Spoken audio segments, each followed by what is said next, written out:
SSC की तरफ से एक और नया भर्ती का नोटिफिकेशन आ चुका है। फॉर्म फिलअप भी शुरू हो चुका है।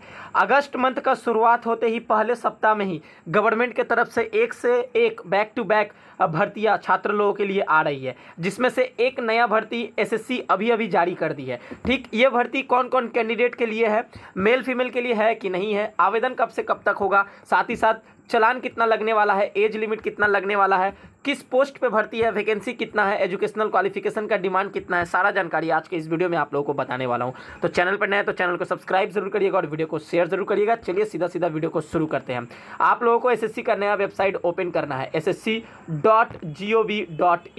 ओपन करते के साथ स्क्रॉल डाउन करके नीचे आना है। जैसे ही नीचे आते हैं एकदम नोटिस बोर्ड के सेक्शन में आप लोग देख सकते हैं 2 अगस्त को 2 नोटिस यहां पर अपलोड किया गया है। हम लोग सबसे पहले देखेंगे कि notice of combined Hindi translator examination 2024। साथियों, ये सुनने के बाद ही आप लोगों को समझ में आ गया होगा कि एसएससी की तरफ से अब कौन सा नया वैकेंसी आया है। जी हाँ, JHT junior Hindi translator post पे भर्ती का नोटिफिकेशन जारी कर दिया गया है। अब इस भर्ती के नोटिफिकेशन में क्या डिटेल्स है, सीधा PDF डाउनलोड कर लिया हूं, आप लोग स्क्रीन पर देख पा रहे हैं। बता दूं आप लोगों को, इसका आवेदन ऑनलाइन फॉर्म फिलअप 2 अगस्त से शुरू हो चुका है और 25 अगस्त तक चलने वाला है। अच्छा खासा लंबा टाइम आप लोगों को मिला है, लेकिन फिर भी 7 से 10 दिन के अंदर में सभी कोई फॉर्म को भर लीजिएगा, नहीं तो सर्वर बहुत ही प्रॉब्लम चलता है और डेट एक्सटेंड नहीं होता है। लास्ट डेट फॉर्म भरने का 25 अगस्त ही रात 11 बजे तक बताया गया है और last date online fee payment का एक दिन एक्स्ट्रा मिला है 26 अगस्त रात 11 बजे तक। ठीक है, फॉर्म भरने के बाद बहुत सारे छात्रों का फॉर्म में मिस्टेक हो जाता है, जिस वजह से उनका एडमिट कार्ड नहीं इशू होता था, फॉर्म रिजेक्ट हो जाता था। लेकिन यहाँ पर आप लोगों को करेक्शन का मौका मिल रहा है। अगर 25 तारीख के बाद भी आप लोगों का फॉर्म में मिस्टेक हो जा रहा है, सबमिट कर दे रहे हैं, तो भैया आप लोगों को करेक्शन के लिए मौका मिल रहा है 4 सितंबर 5 सितंबर रात 11 बजे तक, यानी कि 2 दिन आप लोगों को करेक्शन करने का मौका यहाँ पर मिल रहा है। बात करेंगे कंबाइंड हिंदी ट्रांसलेटर एग्जामिनेशन यानी कि एसएससी JHT का जो एग्जाम होगा पेपर 1 का, अक्टूबर से नवंबर मंथ 2024 के बीच में कंडक्ट करा लिया जाएगा। एक्सपेक्टेड एक एग्जाम डेट का मंथ बता दिया गया है। जैसे ही पर्टिकुलर एग्जाम डेट का ऑफिशियल नोटिफिकेशन जारी होगा, मैं वीडियो बनाकर संग आप लोगों तक अपडेट पहुंचा दूंगा। चलिए आगे बढ़ेंगे। आगे बढ़ते हुए यहाँ पर हम लोग पे स्केल पोस्ट वाइज बात कर लेते हैं। Code A, code B, code C, code D करके आप लोगों का पोस्ट कोड यहाँ पर दिया हुआ है। ठीक है, कोड A में आप लोगों का junior translation officer JTO in central secretariat official language service CSOLS post में लेवल 6 के तहत 35,400 से 1,12,400 तक सैलरी आप लोगों को मिलने वाला है। कोड B में जूनियर ट्रांसलेटर ऑफिसर JTO इन आर्म फोर्सेस हेडक्वार्टर AFHQ में जिनका पोस्टिंग रहेगा लेवल 6 के तहत 35,400 से 1,12,400 तक सैलरी रहने वाला है। कोड C में junior Hindi translator JHT, junior translator officer JTO, junior translator JT in various central government ministries department organisation में अगर पोस्टिंग रहता है तो लेवल 6 के तहत 35,400 से 1,12,400 तक सैलरी रहने वाला है। लास्ट कोड D में senior Hindi translator SHT, senior translator ST in various central government ministries department organisation में अगर पोस्टिंग रहता है लेवल 7 के तहत 44,900 से 1,42,400 तक सैलरी आप लोगों को मिलने वाला है। चलिए सैलरी को लेकर पूरा माजरा समझा दिया हूं।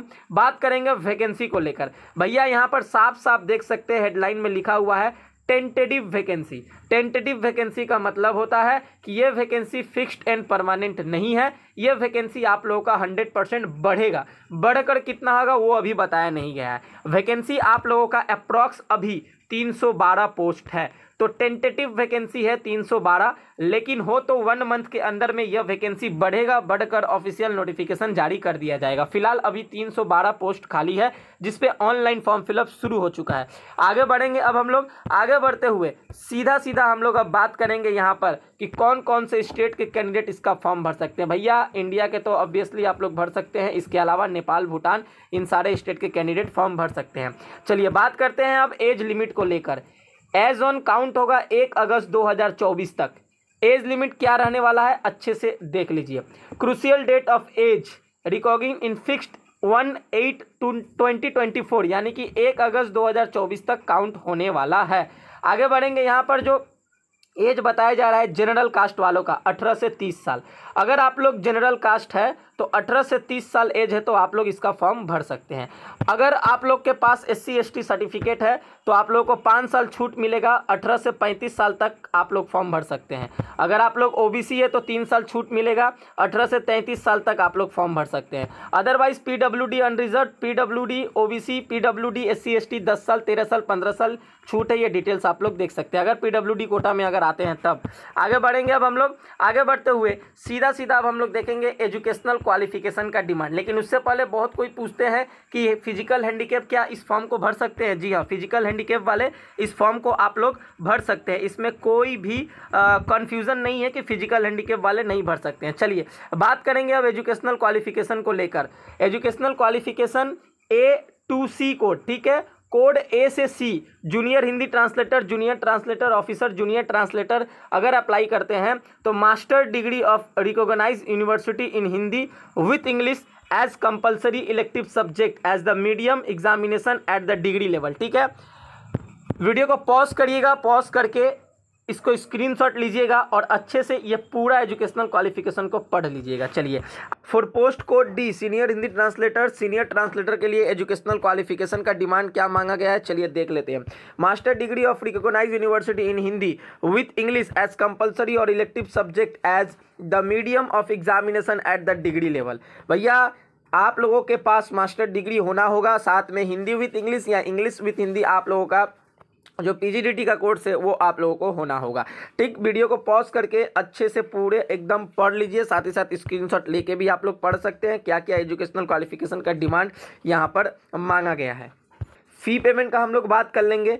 फ़ी पेमेंट आप लोगों का 100 रुपीज़ रखा गया है। फॉर्म भरने के लिए जितने भी जनरल कास्ट वाले कैंडिडेट है, ओनली फॉर मेल का बात कर रहा हूं, उन्हीं लोगों को 100 रुपीज़ चालान देना होगा और जितने भी OBC कैंडिडेट वाले हैं उन्हीं को 100 रुपीज़ चालान देना होगा। यानी कि बात को समझ लीजिए, जनरल प्लस OBC कास्ट वाले सिर्फ लड़का मेल कैंडिडेट को 100 रुपीज़ चालान देना होगा। बाकी SC ST और फीमेल का कोई भी चालान यहाँ पर नहीं लगेगा और फिजिकल हैंडीकैप का भी नहीं लगने वाला है। एग्जाम पैटर्न और सिलेबस के ऊपर हम लोग डिटेल्स में बात कर लेते हैं। सबसे पहले आप लोगों को बता ही दिया हूं कि 2 पार्ट में आप लोगों का सिलेक्शन होगा, पेपर 1 और paper 2। Paper 1 objective type question रहेगा, कंप्यूटर बेस्ड एग्जाम होने वाला है, जिसमें 2 टॉपिक से क्वेश्चन पूछे जाएंगे, जनरल हिंदी और जनरल इंग्लिश से। 100 में 100 और 100 में 100, यानी कि दोस्तों 100 क्वेश्चन हिंदी का पूछा जाएगा, 100 नंबर मिलने वाला है, और 100 क्वेश्चन इंग्लिश का पूछा जाएगा, 100 नंबर मिलने वाला है। 2 घंटा का पेपर रहने वाला है। फिजिकल हैंडीकैप के लिए 2 घंटा 40 मिनट का ये पेपर रहने वाला है। इसके अलावा पेपर 2 का बात कर ले तो डिस्क्रिप्टिव पेपर रहने वाला है। ट्रांसलेशन एंड ऐसे आप लोगों का इसमें कराया जाएगा। 200 नंबर का मार्क्स का ये पेपर होगा, 2 घंटा टाइम दिया जाएगा। फिजिकल हैंडीकैप को 2 घंटा 40 मिनट टाइम इसमें मिलेगा। पेपर 1 ऑब्जेक्टिव टाइप क्वेश्चन रहेगा, एक क्वेश्चन दिया रहेगा जिसका 4 ऑप्शन दिया रहेगा, जिसमें से एक आपको चूज करना है। नेगेटिव मार्किंग के ऊपर हम लोग बात कर लेते हैं। There will be negative marking 0.25 marks for each wrong answer in paper 1 candidate. यानी कि अगर आप लोग एक क्वेश्चन गलत करते हैं तो 0.25 मार्क्स आप लोगों का काट लिया जाएगा। यानी कि 4 क्वेश्चन अगर आप लोग गलत करते हैं तब आप लोगों का एक क्वेश्चन जो है वो काट लिया जाएगा। ये पूरा डिटेल्स में आप लोगों को इस वैकेंसी के बारे में बता दिया हूं। ठीक, अपडेट पाने के लिए ऐसे ही चैनल को सब्सक्राइब करके रखें, फॉलो करके रखें, ज़रूरतमंदों के पास इस वीडियो को शेयर करें और आवेदन कर ले। कोई भी परेशानी हो रहा है तो मेरा इंस्टाग्राम ID का लिंक इस वीडियो को डिस्क्रिप्शन बॉक्स में दिया हुआ है, जाकर इंस्टाग्राम ID को फॉलो करें, क्वेश्चन करें, संग संग आप लोगों तक रिप्लाई पहुँचा दूंगा। चलिए मिलेंगे नेक्स्ट वीडियो में कुछ नए टॉपिक के साथ, कुछ नए अपडेट के साथ। तब तक के लिए आज का मेरा पूरा वीडियो देखने के लिए थैंक यू। जय हिंद, जय भारत, वंदे मातरम।